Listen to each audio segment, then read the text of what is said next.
কি ভয় লাগছে, এসে যদি আমাদের নির্যাতন করে সেটা তো মনে হবে একটু ভয়ের কারণ না। তারপরে কোন রকম কি তৈরি হবে সেটা তো আমরা বুঝতে পারছি না। না, মনে তো একটা আতঙ্ক অবশ্যই আছে। আর তারা তো এসে আর যাচ্ছে না, তারা এসে থেকে যাচ্ছে, থেকে যাচ্ছে। তারাই তো পরবর্তীকালে অসামাজিক কাজগুলো করছে। হ্যাঁ। কি করছে? চুরি, ডাকাতি, বোম বাঁধা, হ্যাঁ, কি করছে? চুরি, ডাকাতি, বোম বাঁধা সবই করছে।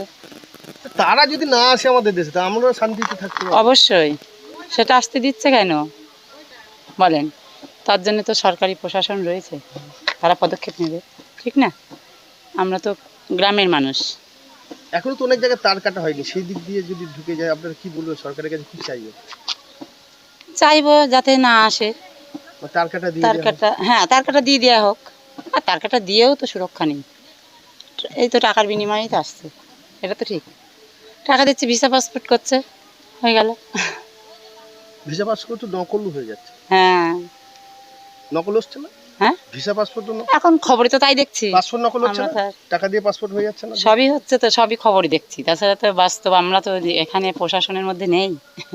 খবরে দেখছি যেটা টিভিতে সেটা বলছি। কিন্তু আপনারা তো গ্রামের মানুষ, আপনারা কি চান যে ওই পারের মানুষের আশা বন্ধ হোক?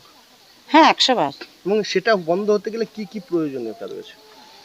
প্রয়োজনীয়তা বলতে সেটা সরকারের মাধ্যমে বোঝাতে হবে, পাবলিক বলে তো হবে না কিছু, বলেন? সরকারি যা বুঝবে তাই, পাবলিকের কথায় কি হবে কোনো কাজ, বলেন?